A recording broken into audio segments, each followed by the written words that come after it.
Hello students, I hope that all of you are fine.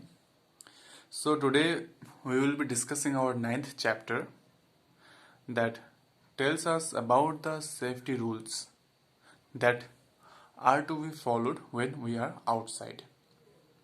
In our previous chapter we have learned about the safety rules that are to be followed when we are at home, school, etc. Okay?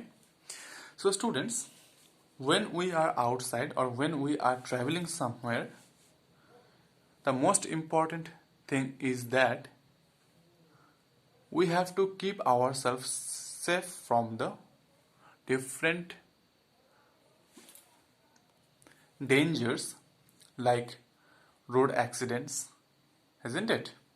So, while we are on the road, we have to keep some safety rules in our mind so that we can avoid such accidents to keep ourselves safe. Okay, so the most important rule is about the traffic rule. So there are three lights in a traffic signal: red, green and yellow. So red light means you should stop or the vehicles should stop. Yellow lights mean vehicles should prepare to stop, and green light indicates that vehicles can move. Okay, so these three signals or three lights and their symbols you have to keep in your mind. Then students, we also find a green walking signal sometimes. It means that we can cross the road.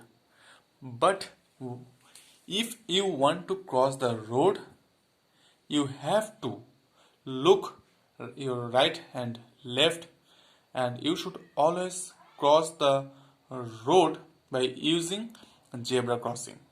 Okay? And if you want to walk along the road, you have to walk or use the footpath along the road for walking, because it will keep you safe from different dangers. Then students, we should also keep in your mind that we cannot talk on the phone while we are walking along the road or driving a vehicle, because it will distract your mind and that can cause a problem.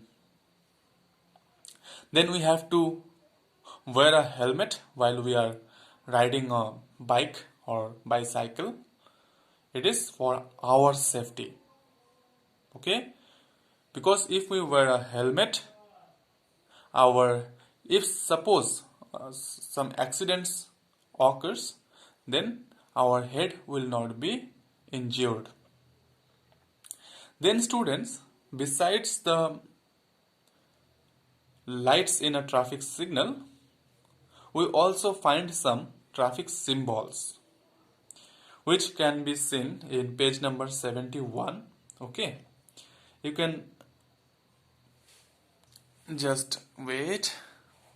Okay, so if we look at page number 71, you can find some of the major traffic symbols have been provided here in your book, like bump head, left curve ahead, men at work, speed limit 65. It can be 65, sometimes it is 80, sometimes it is 20.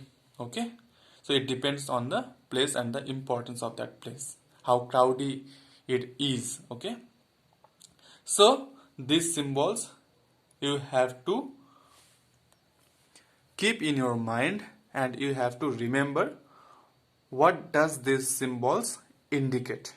Okay, so now we will move to the next page. So here students, in page number 72 we can see about the use of first aid box. Okay, so what is first aid? At first we will try to know. Okay, So sometimes even after following some safety rules, there may be an accident. During these times, we should not get scared or panic. We should stay calm and give first aid to the injured. Okay?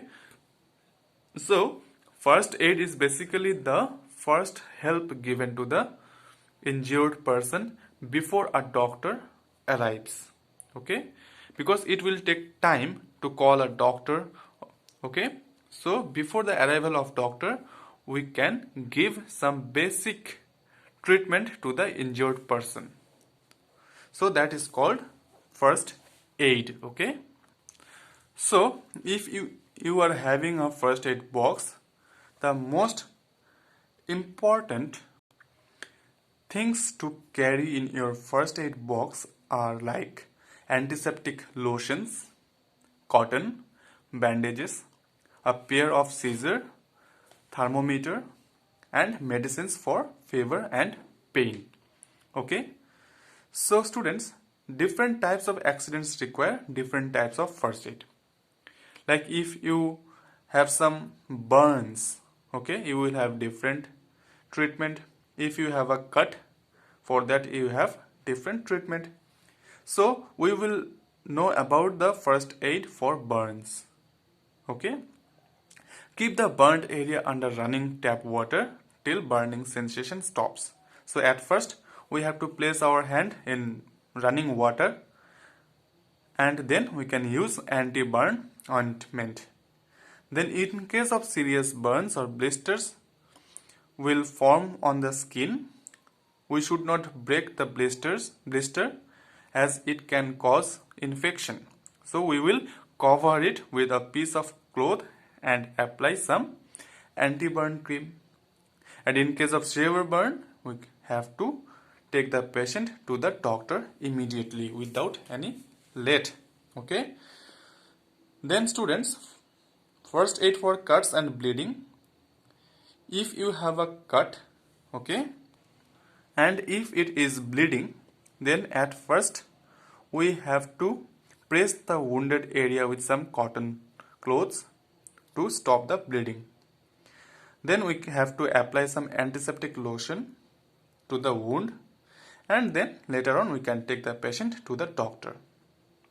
Okay, so the doctor might give an anti-tetanus injection to prevent infection. Okay, and after that we will learn about fire safety rules. So fire can be caused by electrical appliances, short circuits, matchsticks, gas burners, and stoves. So fire can cause large scale destruction as it spreads very quickly.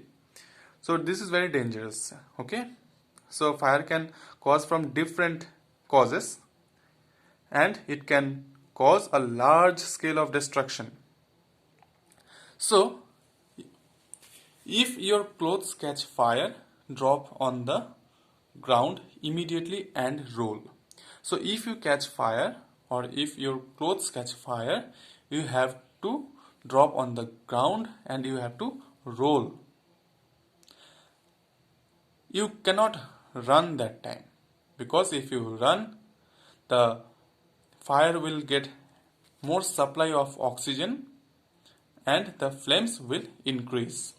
Okay, as you know that oxygen helps fire to increase. So you cannot run that time.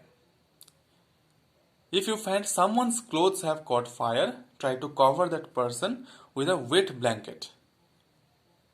Remove the blanket after the fire has been put out. So if you find someone has caught fire, then you can use a blanket, wet blanket, to cover him.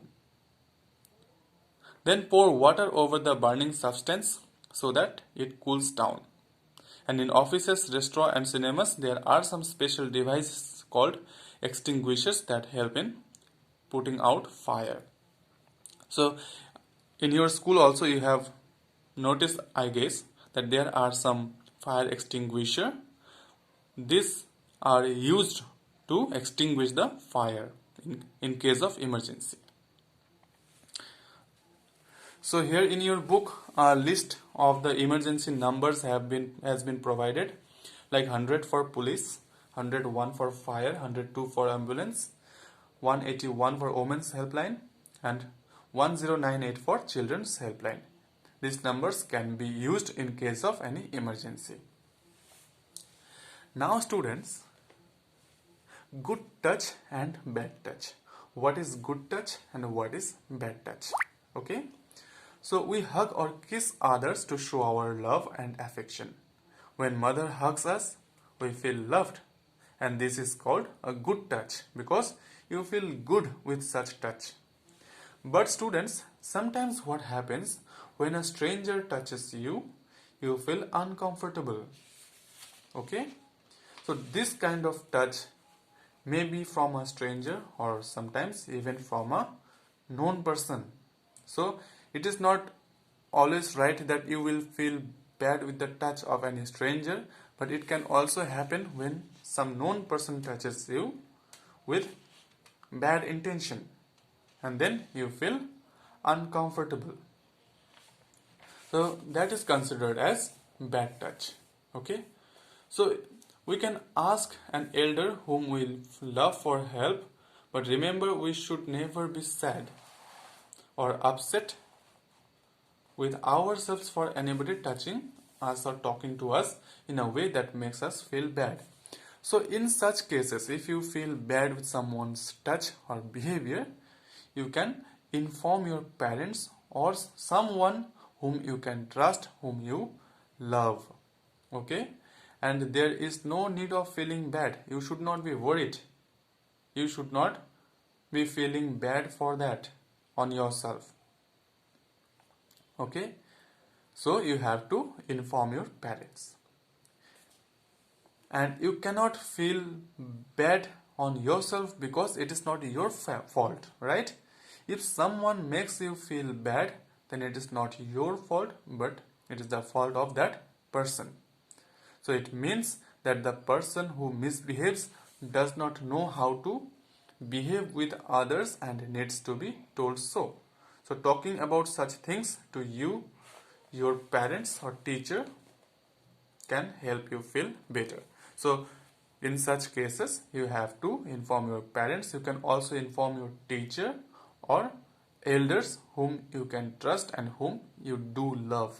Okay, so students, this chapter has taught us many things about the safety rules that are to be followed on road, then the traffic symbols, then about the first aid, and the distinction between good touch and bad touch. I hope that you have understood. For any doubt, you can ask me later in my next class. Okay, so thank you so much for joining me or watching the video. Okay, so take care and bye bye.